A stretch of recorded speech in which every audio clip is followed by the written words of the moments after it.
Bonjour mes chers élèves et bienvenue dans notre série Info au jour le jour. Alors cette séance concernant la dilution d'une solution commerciale. Ici on a solution S0 de l'acide chlorhydrique. On va diluer par l'eau distillée.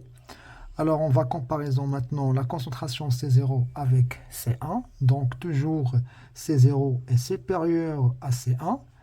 Et le volume, pour les volumes aussi, on a volume V0. Ici, on a V1. Mais ici, on a volume V1. C'est le volume V0. Mais on ajoute l'eau distillée. Alors, plus V de l'eau. Alors, tout simplement, c'est le volume V1 est supérieur à V1. Ici, on a, par exemple, 4 ou bien 8 des molécules de HCl. Donc, alors, on ajoute l'eau distillée. Il reste toujours 4 des molécules HCl. Alors ici, on a la conservation de la quantité de matière. Alors ici, la quantité de matière de la solution S0 est égale à la quantité de matière de HCl de la solution S1. Alors, ici, on a la première relation, s'appelle relation de la dilution.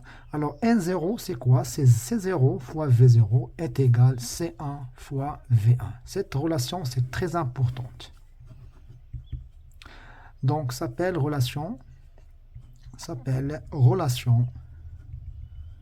de la dilution.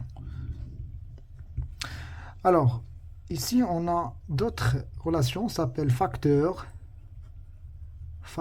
de la dilution. Le facteur dilution, c'est F est égal, c'est la concentration C0 sur C1 ou bien le volume V1 sur le volume V0. Alors, le facteur dilution, premièrement, c'est 100 unités.